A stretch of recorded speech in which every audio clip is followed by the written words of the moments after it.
Bismillahirrahmanirrahim. Assalamu alaikum students. Hope you're all fine by the grace of Allah Almighty. Our today's lecture is about verbs. ठीक है, आपके grammars में जो है वो ग्रामर एंड कंपोजिशन की बुक में जो है वो वर्ब्स जो है वो मेंशन किए गए। मेरे पास पेज नंबर 163 पर है। सबसे पहले तो स्टूडेंट्स हम डिस्कस करते हैं कि वर्ब किसे कहा जाता है। वर्ब बेसिकली यानी कि आप ये कह लें कि कोई भी काम, नाउन या प्रोनाउन जो है, कोई भी नाउन या प्रोनाउन कोई भी काम करता है, ठीक है। अब वो काम बोलना है, खाना पीना है, सोना जागना है, ठीक है, जो कुछ भी है वो वर्ब में आता है। Clear? A verb is a word that tells us से समथिंग अबाउट अ पर्सन और थिंग, कि वो पर्सन या जो चीज़ है उससे रिलेटेड कोई भी बात या कोई भी काम जो है वो वर्ब कहलाता है। We can not make a sentence without a verb, it is therefore the most important word in a sentence. वो कहते हैं कि हम मतलब इसके बगैर ना कोई भी सेंटेंस कंप्लीट नहीं है। ऑब्वियस सी बात है कि जब भी आप वर्ब मतलब कोई भी सेंटेंस लिखते हो तो उसमें वर्ब के विदाउट जो है वो सेंटेंस की जो सेंस है वो कंप्लीट होती ही नहीं है, ठीक है। जैसे आपके सामने कुछ एग्जांपल्स हैं। Rushana takes her meals in the afternoon, तो यहाँ पर टेक्स यानी कि जो वर्ब है उसके बगैर यानी कि इसकी सेंस कंप्लीट नहीं होगी। पता चल रहा है कि रुशाना जो नाउन है, ठीक है, और हर मील्स जो ऑब्जेक्ट है, ठीक है, तो इसमें आपस में क्या चीज़ रिलेट हो रही है, तो वो रिलेट जो कर रही है वो वर्ब करता है, ठीक है।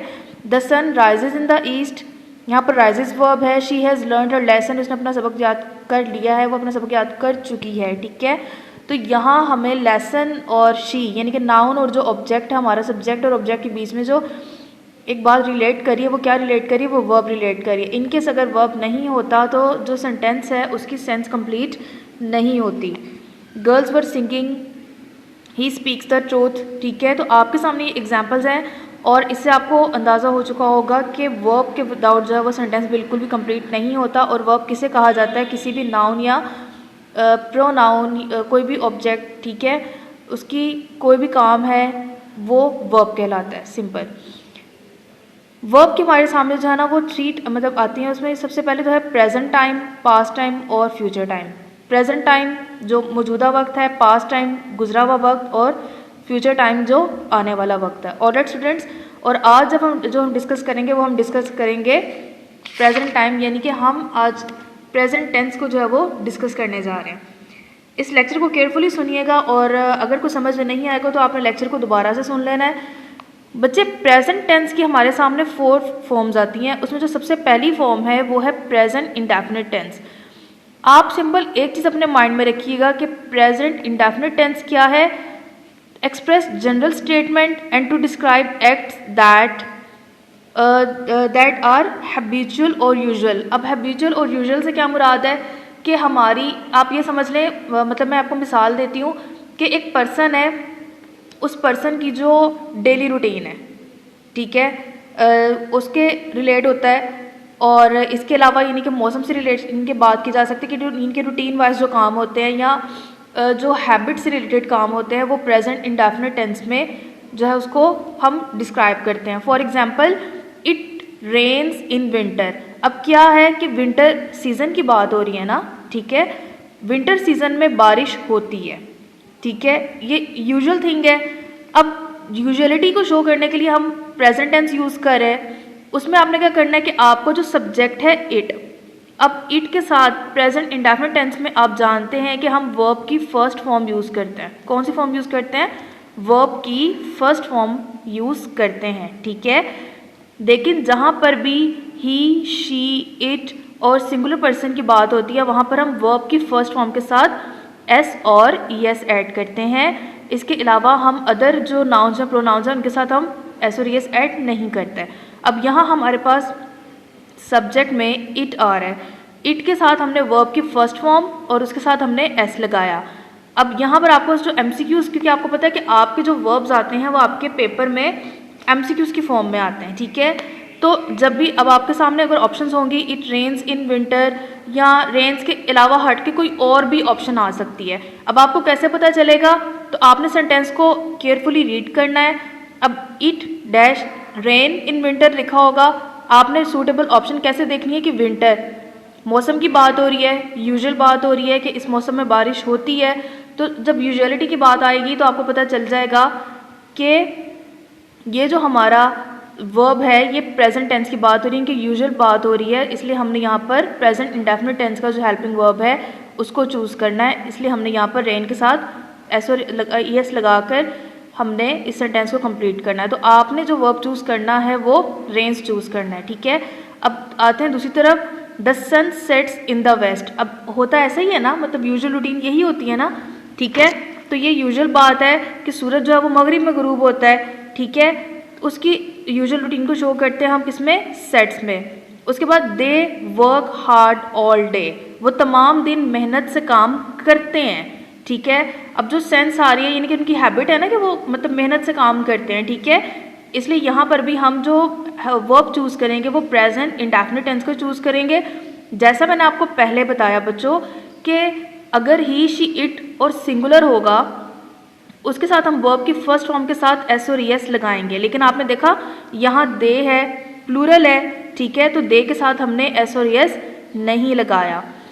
जब हम नेगेटिव सेंटेंसेस की बात करते हैं तो नेगेटिव सेंटेंस में हमारे पास हेल्पिंग वर्ब आता है डू, और ही शी इट सिंगुलर के साथ आता है डस, ठीक है। तो यहाँ पर आई के साथ क्या आएगा, do, I, we, you, they, plural के साथ हम डू यूज़ करेंगे, ही शी इट सिंगुलर के साथ हम डस यूज़ करते हैं, ठीक है। तो यहाँ अगर नेगेटिव सेंटेंस की बात होगी, I do not take my meals at night, कि मैं रात के वक्त जो है वो खाना नहीं खाता, अभी उसकी हैबिट से शो कर रहा है ना, दैट्स वाई हमने यहाँ पर डू के साथ वर्ब की फर्स्ट फॉर्म लगानी है। प्रेजेंट इंडेफिनिट टेंस में जो आपके सामने हेल्पिंग वर्ब्स आते हैं, ठीक है, वो हेल्पिंग वर्ब्स डू और डज हैं, ठीक है। डू आपने यूज़ करना है आई, वी, यू, दे प्लूरल के साथ, और डज यूज़ करते हैं ही, शी, इट सिंगुलर के साथ। Done students. नेक्स्ट हम आते हैं प्रेजेंट कॉन्टिन्यूस की तरफ, और ये इंतहाई ईजी टेंस है। प्रेजेंट कॉन्टिन्यूस टेंस क्या है, प्रेजेंट कॉन्टिन्यूस टेंस किसी भी काम का मौजूदा टाइम में होना, मतलब प्रेजेंट मतलब मौजूदा, कॉन्टिन्यूस मतलब जारी, ठीक है। इससे टेंस से साबित होता है कि मौजूदा टाइम में जो काम जारी हो, जो काम हो रहा हो, उसे हम प्रेजेंट कॉन्टिन्यूस टेंस में। अब जैसे मिसाल ले लें कि मैं लेक्चर डिलीवर कर रही हूँ, ठीक है, आप लोग मेरा लेक्चर सुन रहे हैं, ये इस वक्त की बात है, ठीक है। तो ये क्या है, ये प्रेजेंट कॉन्टिन्यूस टेंस है। Present continuous tense describes an action that is taking place at the time of speaking. Present continuous tense ऐसा टेंस है कि जो उस मतलब वर्ब की बात करता है जो बोलने के वक्त जो है वो काम हो रहा हो। For example, it is raining, the girls are playing netball, the boys are doing the homework, are they sitting idle. तो ये सब क्या शो कर रहा है, ये सब ये शो कर रहा है, इसमें आपके सामने फर्स्ट ऑफ ऑल मैं आपको बता दूं कि हेल्पिंग वर्ब जो इस टेंस के हैं वो हैं इज़, एम और आर। और आप जानते हैं कि इज़ जो यूज़ होता है, इज़ किसके साथ यूज़ होता है, ही, शी, इट सिंगुलर के साथ। एम जो यूज़ होता है वो सिर्फ आई के साथ यूज़ होता है, और आर जो यूज़ होता है वो वी, यू, दे और एनी प्लूरल के साथ। Done students. तो ये टेंस शो कर रहा है कि ये काम जो है वो कॉन्टीन्यूस है, यानी कि मौजूदा वक्त में सारे काम जारी हैं। अच्छा स्टूडेंट्स, अब इसकी एक्सरसाइज की तरफ मैं आपको थोड़ा सा गाइड कर दूं कि समटाइम जैसे अब आपके सामने ये थर्ड मतलब आपके पास ऑप्शन है इट रेन एट प्रेजेंट। एक बात याद रखिएगा कि आपके सामने पेपर में ऑप्शन आएगी इस तरह से। अब जिस तरह से रेन तो वर्ब मतलब मेंशन कर दिया उन्होंने कि रेन आना है, लेकिन रेन से रिलेटेड आपके सामने वो प्रेजेंट कॉन्टिन्यूस में रेन्स भी लिख सकते हैं। इज़ रेनिंग प्रेजेंट इंडेफिनिट में रेन्स हो गया, प्रेजेंट कॉन्टिन्यूस में इज़ रेनिंग हो गया। अब आपको कैसे मतलब पता चलेगा, दूसरा आपके नोट्स में भी मतलब इस तरह से दिया गया है कि रेन्स भी लिखा हुआ है और इज़ रेनिंग भी लिखा हुआ है, ठीक है जी स्टूडेंट्स। जैसा कि आपके नोट्स मेरे पास तो पेज नंबर 11 है, ठीक है। आप देख सकते हैं कि यहाँ इट रेन एट प्रेजेंट लिखा हुआ है। अब इट रेन एट प्रेजेंट में नोट्स में रेन्स की भी ऑप्शन है और इज़ रेनिंग की भी ऑप्शन है। अब बच्चे यहाँ कंफ्यूज हो जाते हैं कि हमने MCQs में रेन लगाना है या इज़ रेनिंग लगाना है, ठीक है। बेटा एक बात याद रखिएगा कि जब भी आपके सामने प्रेजेंट कॉन्टिन्यूस टेंस की बात होती है तो प्रेजेंट कॉन्टिन्यूस टेंस में, चले आपको एक हिंट बता रही हूँ, उसमें जो आपने प्रेजेंट कॉन्टिन्यूस टेंस का यानी कि आपने हेल्पिंग वर्ब यूज़ करना है, उन सेंटेंसेस के एंड पर नाउ, प्रेजेंट और टुडे, ठीक है। ये 3 वर्ड्स जो ऐसे वर्ड्स हैं, ये अगर किसी सेंटेंस के एंड पर होंगे, जैसा कि यहाँ पर आपके एग्जाम्पल में एट प्रेजेंट मौजूद है, ठीक है, तो आपने प्रेजेंट कॉन्टिन्यूस टेंस की जो हेल्पिंग वर्ब है और वर्ब होगा, आपने उसको चूज़ करना है। लाइक आपने पेपर में अगर आपके पास रेन्स की भी ऑप्शन है, इज़ रेनिंग की भी ऑप्शन है, तो आपने इज़ रेनिंग को चूज़ करना है। मेरी बात गौर से सुनिएगा। अगर पेपर में ये एमसीक्यूज इस तरह से कोई एमसीक्यूज आता है या ऐसा कोई एमसीक्यू जिसके एंड पे नाउ और टुडे मेंशन है और उसमें आपके पास दोनों ऑप्शंस हैं, तो आपने यहाँ पर इज़ रेनिंग को चूज़ करना है। इन केस आपके पेपर में इज़ रेनिंग की ऑप्शन नहीं है, ठीक है, यानी कि ये ऑप्शन है ही नहीं, अब आपके पास रेन्स की ऑप्शन है। अगर ये ऑप्शन नहीं होगी तो आपने रेन्स को चूज़ करना होगा। लेकिन अगर आपके पास इज़ रेनिंग की भी ऑप्शन है और रेन्स की भी ऑप्शन है और एट प्रेजेंट मतलब लिखा हुआ है, तो इसका मतलब है कि आपने इज़ रेनिंग को चूज़ करना है। ठीक है स्टूडेंट्स, नेक्स्ट अब हम आते हैं प्रेजेंट परफेक्ट टेंस की तरफ। प्रेजेंट परफेक्ट टेंस क्या है कि इसमें आपने वो काम शो करना होता है जो काम कंप्लीट हो चुका होता है। यानी कि अगर आपको कैसे पता चलेगा कि एक काम जो है वो कंप्लीट हो गया है, जब भी प्रेजेंट परफेक्ट टेंस का सेंटेंस आएगा तो उसके एंड पर एक मैं आपको हिंट देती हूँ कि वहाँ पर ऑलरेडी लिखा होगा, ठीक है। ऑलरेडी का जो वर्ड है वो शो करेगा कि ये प्रेजेंट परफेक्ट टेंस है। अगर ऑलरेडी का जो वर्ड नहीं होता तो फिर आपने सेंटेंस को अच्छी तरह से पढ़ना है। जैसे फॉर एग्जाम्पल आपके सामने ऑप्शन आ जाती है, आई डैश द 2 बुक्स, ठीक है। अब सेंस तो यही बन रही है ना कि रीड की ऑप्शन आपको दी हुई है। अब आपके सामने ऑप्शंस भी ये होगा ना कि वो काम कंप्लीट हो चुका है, वहाँ पर आपने क्या करना है कि हैव के साथ रीड को जो है वो आपने चूज़ करना है। इसके जो हेल्पिंग वर्ब हैं वो क्या होते हैं, वो हैज़ और हैव के साथ वर्ब की थर्ड फॉर्म होती है, ठीक है। एग्जाम्पल में she has not sent him back, उसने उसको वापस नहीं भेजा। अब देखें कि ये काम कंप्लीट हो गया ना, ठीक है, कंप्लीट की सेंस में आ रहा है। दैट्स वाई आपने हैज़ और हैव के साथ वर्ब की थर्ड फॉर्म यूज़ करनी है। उसके बाद बेटा आते हैं प्रेजेंट परफेक्ट कॉन्टिन्यूस की तरफ, और ये तो बहुत आसान है क्योंकि इसमें सिंस और फॉर के बाद टाइम मेंशन होता है, ठीक है। हैज़ बीन और हैव बीन इसके हेल्पिंग वर्ब्स हैं और वर्ब की फर्स्ट फॉर्म के साथ हम आईएनजी यूज़ करते हैं, ठीक है। सिंस यूज़ होता है पॉइंट ऑफ टाइम के साथ, जिसमें किसी टाइम की बात की जा रही है कि एग्जैक्टली टाइम से 2 o'clock है, मंडे है, ठीक है, वो सिंस के साथ आएगा। फॉर आएगा टाइम ड्यूरेशन के साथ, क्लियर। तो बस इस चीज़ को माइंड में रखिएगा कि अगर आपके पास ऐसी एग्जांपल आती है कि जिसमें एंड पर सिंस और फॉर के साथ टाइम मेंशन है, तो वहाँ अपने प्रेजेंट परफेक्ट कॉन्टिन्यूस के अकॉर्डिंग, यानी कि ऐसा काम जो पास में शुरू हुआ था और अभी तक जारी है, ठीक है, तो आपने हैज़ बीन और हैव बीन के साथ वर्ब की फर्स्ट फॉर्म लगानी है। अच्छा स्टूडेंट्स, आपको एक बात और मेंशन कर दूं कि जब प्रेजेंट कॉन्टिन्यूस करते हैं ना, तो प्रेजेंट कॉन्टिन्यूस में ऐसे सेंटेंसेस भी आते हैं जो फ्यूचर इवेंट से रिलेटेड होता है। अब वहाँ आप बच्चों ने क्या करना है कि आपने देखना है कि to announce a future event which is already arranged, यानी कि प्लान्ड फ्यूचर इवेंट की जब बात होती है तो वो उसको भी हम प्रेजेंट कॉन्टिन्यूस में यूज़ कर सकते हैं।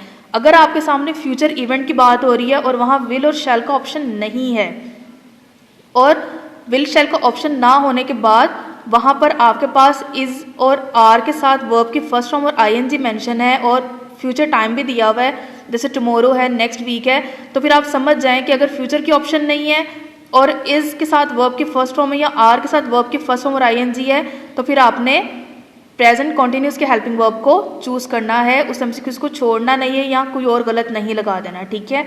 तो फ्यूचर इवेंट को डिस्क्राइब करने के लिए अगर विल और शैल वहाँ पर नहीं दिया गया तो आपने प्रेजेंट कॉन्टिन्यूस के हेल्पिंग वर्ब के अकॉर्डिंग उन फिलिंग दी ब्लैंक्स को फिल कर लेना है। हम आते हैं लेटर्स की तरफ। लेटर में सबसे पहले आपके सामने letter to your mother who is worried about your health. यहाँ पर लेटर की जो फॉर्मेशन है उसमें पहले मैं आपको गाइड कर दूँ कि इसमें हेडर में आता है एग्जामिनेशन हॉल, एग्जामिनेशन का ई कैपिटल, एच कैपिटल और उसके बाद कॉमा, फिर सिटी ABC आपने इस तरह से लिखना है कि सिटी लिखकर फिर कैपिटल A, फिर डॉट, फिर B, फिर डॉट, फिर C, फिर डॉट और फिर कॉमा, और फिर आपने डेट को जो है वो इस फॉर्म में मेंशन कर देना है। ये करने के बाद आपने सबसे पहले लेटर का स्टार्ट लेना है माय डियर मदर से। आप देख सकते हैं कि यहाँ माय क्योंकि वो फर्स्ट लेटर है तो वो कैपिटल आएगा, डियर और मदर, मदर का M यानी कि जो सब्जेक्ट जिससे आप बात कर रहे हैं उस सब्जेक्ट का जो फर्स्ट लेटर है वो कैपिटल होगा और फिर कॉमा आएगा। मदर के M के नीचे से आपने लेटर लिखना शुरू करना है। इसकी रीडिंग करवा दूँ। I received your letter yesterday, you need not worry about my health, I had an attack of fever and bad cold last week. Perhaps it was due to sudden change in the weather. यहाँ weather की spelling को correction कर लीजिएगा अगर आपके notes में भी हैं, ठीक है। WEATHER. Our school doctor examined me thoroughly. He gave me some medicines. I took these medicines regularly and by the grace of Allah I got better. I took complete rest for 4 days. अब यहाँ तक की बात complete हो गई ना, अब second बात स्टार्ट हो रही है, तो यहाँ न्यू पैराग्राफ आ गया। I took complete rest for 4 days. My friends mother nurse me very carefully. She is very kind lady. Done, ठीक है। यहाँ small my all class fellow stood by me in this difficult time. Now I have fully recovered, ठीक है, and have started going to school.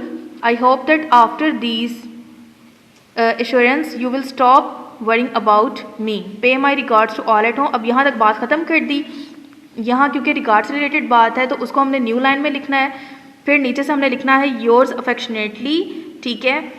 इसमें comma आएगा और उसके बाद आपने कैपिटल X लिखना है, फिर डॉट, फिर Y, फिर डॉट और फिर Z डॉट लिख के लेटर कंप्लीट कर लेना है। नेक्स्ट स्टूडेंट्स हमारा लेटर है, write a letter to your father asking him about the health of your mother.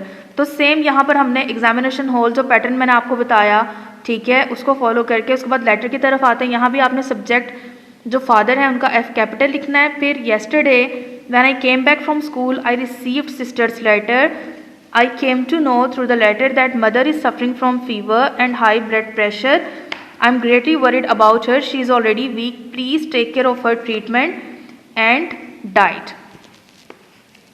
I hope that she is properly being looked after. You should consult some specialist. Ask her to take her medicines regularly. You should also take complete rest. Please engage some maid servant to attend her. अब यहाँ तक दूसरी बात भी complete हो गई, यहाँ paragraph मुकम्मल हो गया। फिर I shall be thankful if you inform me about her present condition. I hope she will get well soon. ठीक है स्टूडेंट्स, तो यहाँ आपने इस बात को ख़त्म करके उसके बाद anxiously waiting for your reply new बात की, तो ये सिर्फ एक लाइन में आपने यहाँ मेंशन कर देना और ये मिड में थोड़ा सा लिख देना है। फिर सेम जैसे लास्ट लेटर मैंने आपको बताया कि आप योर्स ट्रूली भी लिख सकते हैं, योर्स अफेक्शनेटली भी लिख सकते हैं। इस तरह से आप लिखे, अफेक्शनेटली लिख के आपने कॉमा लगाना है और फिर X dot Y dot Z dot लिख के अपना लेटर कंप्लीट कर लेना है।